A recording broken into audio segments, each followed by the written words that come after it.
안녕하세요 여러분, 왕수입니다. 여러분은 반전 영화나 어두운 영화를 좋아하시나요? 저는 최근 명작 영화 미스트를 추천받아 보게 되었는데요. 오늘은 그 기분을 그대로 이어가 귀여운 그래픽과 달리 예상치 못한 전개로 유저들을 속인 반전 게임들을 소개해보도록 하겠습니다. 첫 번째 게임은 보니의 빵집입니다.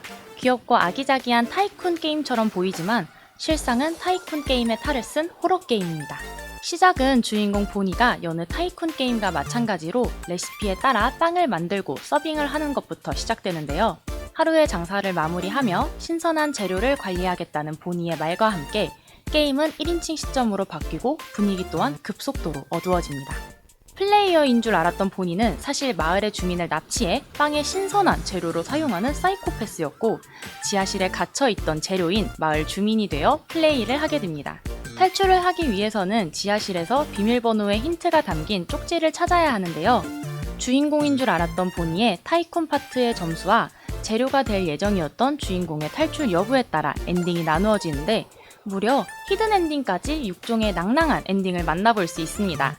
보니의 빵집은 현재 스팀에서 플레이가 가능하지만 한국어는 지원을 하지 않는데요.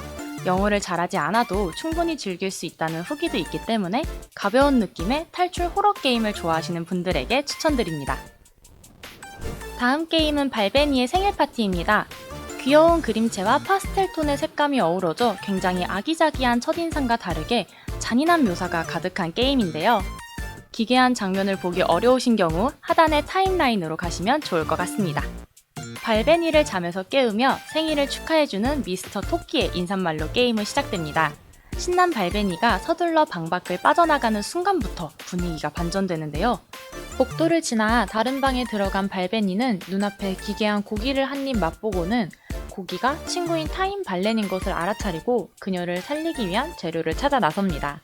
눈알, 골격, 그리고 갓 뽑은 신선한 피. 모든 재료를 다 모으게 되면 짠! 타임 발렌이 다시 살아났어요. 그 이후로는 과거와 현재의 모습이 기괴하게 섞이며 발베니의 생일이 반복되는 것으로 이야기는 흘러갑니다. 플레이 타임은 길지 않아 가볍게 플레이를 할 수 있으며 총 4가지의 엔딩을 볼 수 있습니다. 숨겨진 요소가 많은 게임인 만큼 다양한 해석과 후기를 찾아볼 수 있었는데요. 왕수의 생각까지 적어보고 싶지만 플레이하실 여러분의 상상력을 제한하고 싶지 않기 때문에 진실이 궁금하신 분들은 직접 플레이를 해보시며 숨겨진 비밀을 찾아보세요. 다음 게임은 피그로맨스입니다. 오늘도 빠질 수 없는 저희의 퍼블리싱 타이틀인데요. 피그로맨스는 제목답게 돼지가 주인공인 게임으로 소시지가 될 운명인 돼지가 공장을 탈출하는 퍼즐 플랫포머 게임입니다. 봉화풍의 게임의 이미지를 보고 동물 키우기 게임으로 생각하실 분들도 있을 것 같은데요. 우리의 갇힌 주인공 돼지는 여자친구 돼지의 도움으로 울타리를 빠져나가게 됩니다. 하지만 도망을 치던 와중 여자친구는 도축업자에게 붙잡혀 7등분으로 토막나버리는데요. 이에 사랑의 눈이 먼 주인공은 용기를 내어 소시지 공장에 직접 들어가 토막난 여자친구를 되찾기 위해 각 부위들을 퍼즐 맞추듯이 하나씩 모아가는 모험을 떠나게 됩니다. 앞서 소개해드린 게임 덕분인지 내용이 굉장히 순한 맛으로 다가오는데요. 소시지 공장이라는 배경과 스테이지 중간중간 나오는 아트들이 어우러져 한편의 잔혹동화를 보는 듯하다 라는 평가도 있었습니다. 피그로맨스는 현재 스팀에서 앞서 해보기로 플레이가 가능하니 앞으로 업데이트에 많은 기대 부탁드립니다. 다음 게임은 전장의 푸가 2입니다.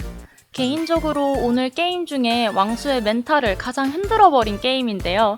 처음엔 그저 수상한 친구들이 나오는 귀여운 게임이라 생각했지만 게임의 스토리는 전혀 그렇지 않습니다. 베르만 제국의 습격으로 인해 전쟁에 휘말려 타라니스를 탄 아이들이 전장 한가운데로 뛰어들었던 전작의 1년 뒤 이야기인데요. 전작의 거대 전차 타라니스가 주인공 몰트의 여동생 메이를 포함한 다른 아이들을 태운 채 의문의 폭주를 일으켜 달아나게 되고 몰트는 또 다른 거대 전차 타라스쿠스에 탑승하여 뒤를 쫓게 됩니다. 이후 다시 마주쳤을 때 타라니스는 사람의 생명을 연료로 사용하는 소울 캐논을 발사해 몰트를 공격하려 합니다. 몰트의 친동생인 메이의 목숨을 탄원 삼아 말이죠. 하지만 소울 캐논의 발사를 막을 방법은 없었고 결국 폭발에 휘말리게 됩니다. 한 발의 소울 캐논으로 동생을 잃고 자신의 생명까지 위험해진 몰트는 과연 이 난관을 벗어날 수 있을까요? 전장의 푸가 시리즈는 현재 스팀에서 체험판을 즐길 수 있으니 한번 찍먹해보시는 것도 추천드립니다. 암울한 스토리 때문에 저는 정신이 나갈 것 같으니 어서 다음 게임으로 넘어가 보도록 하겠습니다. 오늘의 마지막 게임은 니디걸 오버도즈입니다. 플레이어는 연인 겸 프로듀서로서 여러모로 위태로운 스트리머 아메를 도와 초인기 스트리머로 만들어 나가는 육성 게임입니다. 단순 성장 시뮬레이션 정도로 보이지만 연인인 아메는 스트레스에 취약하며 주인공에 대한 의존도도 상당히 높은 편인데요. 그래서인지 팔로워 이외에도 호감도, 우울도, 스트레스 등 다양한 부분을 신경 써야 합니다. 스트레스가 높은 상태를 계속 유지하면 극단적인 이벤트가 발생할 수 있으니 이 점 유의해주세요. 위 세 가지 수치가 엔딩에 큰 영향을 주는 만큼 적정 수준을 유지하는데 온 힘을 쏟아야 합니다. 20여 가지의 다양한 엔딩 및 비밀 엔딩, 그리고 일부 배드 엔딩 때문에 게임의 난이도는 더욱 높아지는데요. 이렇게 은근히 높은 자유도와 독특한 분위기가 이 게임의 매력 포인트입니다. 왕수의 경우 스트레스를 낮추기 위해 선택한 잠자리 때문에 방송의 컨텐츠는 고자극으로 변하며 결국 엄한 엔딩을 맞이하였는데요. 개복치 같은 매력이 있는 니디걸 오버도즈.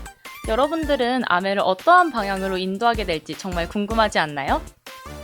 초텐짱 채널처럼 저희 채널도 떡상하길 기원하며 오늘 영상 마무리하도록 하겠습니다. 오늘 영상은 어떠셨나요? 여러분들도 추천하고 싶은 게임이 있다면 댓글에 자유롭게 남겨주세요. 다음 주에도 더욱 재밌는 영상으로 돌아오겠습니다. 그럼 승천!